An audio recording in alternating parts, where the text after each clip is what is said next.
Ito na, overnight ride tayo. Magmo-moto camping ang Motor Republic today sa general na car sa may Dapi Rocks. Actually, before last Saturday, wala akong nararamdaman na excitement dito. Puro kaba. Kasi may off-road eh. And yung off-road is something na gustong-gusto ko namang gawin. Pero kabado tayo. Two things ang ginawa ng grupo. One is pumunta kami ng Moto Market Century sa may Quezon Ave to buy the proper gears like ito, armor and boots.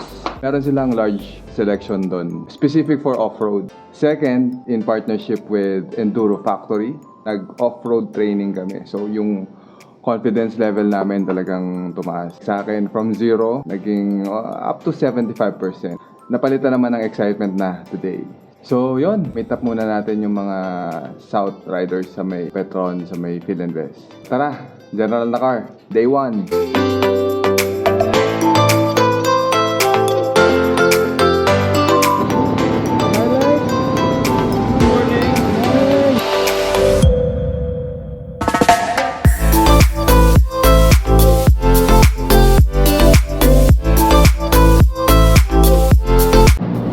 So, nandito na kami sa Shell sa may along Marcos Highway. Dito yung meetup talaga ng mga riders. More than 20 riders kami ngayon. So, magiging exciting to. Going back sa mga shinabing namin sa Moto Market Century. Ito, papakita ko sa inyo. So, yan. Isa sa mga kinuha ko is itong O'Neill boots. Specific siya for off-road kasi tignan nyo, sobrang hard niya. And syempre, kapag let's say may mga bato or wag naman sana madaganan ka ng motor, hindi yan basta-basta bibigay.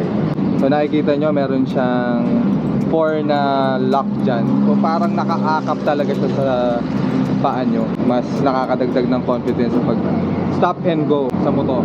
So yun, ready na kami mag-ride out. Magbe-briefing lang muna kami. Syempre, kailangan sabihin namin sa mga riders. Although alam naman na nila, pero kailangan i-remind namin sila na meron tayong off-road na dadaanan. Let's go!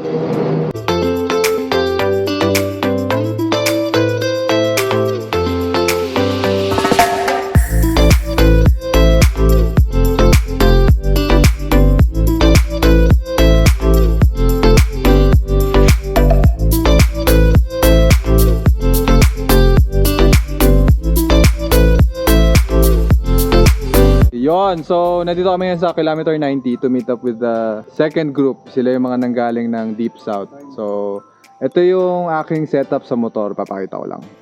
Yan. Special thanks sa aking mahal na kaibigan na si Master Hans Bryant for lending me his MT450. So, ayan. Itong Atlas B30 Oxford. Ginawa ko siyang tailbag style. So, tignan nyo. Ano siya? Backpack siya. So, ginawa ko siyang, pwede rin siyang maging tailbag. Meron na siyang available na mga straps. Tapos sinuhook lang siya dito. 30 liters. Tingnan nyo kung gaano ka... Wala, hindi siya gumagalaw. Sturdy talaga. Tapos, tank bag for easy access na mga cellphones, mga wallet, Oxford din. Tank bag. Magnetic siya. Tapos itong tali na to parang para safe lang just in case na pumalya. Pero hindi, matibay rin siya. Oh. Kahit anong galaw mo, hindi siya natatanggal ng basta-basta. So yun, antayin lang namin yung kabilang grupo. Tapos breakfast lang kami sa may Jariel's Peak. Then after nun, general na car na. Start na ng off-road. Doon na magiging interesting talaga tong ride na to. Let's go!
PD na sa bayan ng General Nakar. So dito na magsisimula ang aming off-road adventure. Tapos na ang briefing, ride out na kami. So tara, tingnan natin kung mahirap pa talaga or exciting. Off-road, let's go!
Touchdown Dapi Rocks. Lahat ng tinuro sa amin during the training nagamit namin. Slalom, kasi yung mga paddles, yun talaga magsaslalom ka dun eh. Paddles ng baha. Tapos yung mga soft na putik, balance, saka yung emergency braking, nagamit ko yun. Sobrang thankful talaga sa Enduro Factory. At pinrepare niya kami sa challenge na to. Ano nga sabi nila? Difficult roads take us to difficult places. Ay, ano pala, beautiful places. So, tignan nyo to. Dapi Rocks. Ayun yung mga motor namin. So, dito na kami magpapahinga. So yun, I guess hindi ko na rin i-video yung pauwi kasi siyempre naman yung route namin. Ang daming view na sana nakuhaan namin ng videos, pero baguhan pa lang tayo dito eh. So hindi na natin nakuhaan lahat-lahat. Pero I think kung pupunta kayo dito, please prepare dahil kakaiba yung off-road niya. Matalbog, maputik, mabaha. Pakita ko sa inyo yung itsura ng mga motor namin.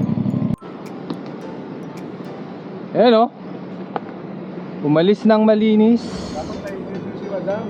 dumating ng sobrang dumi.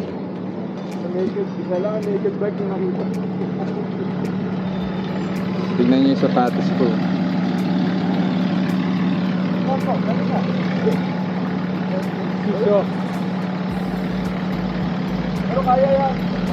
So yun, napaka worth it nitong lakad na to. Kahit hirap na hirap kami, I won't lie. Hirap na hirap kami, pagod na pagod ako. Ayoko munang isipin yung pabalik. I-enjoy muna namin to. Ang malamig na tubig at ang magandang view. So yun, lunch time na kami and pakitaan ko na lang kayo ng snapshots ng mga gagawin namin this night. General na car, day 1. Okay na, tapos na. See you guys sa next ride.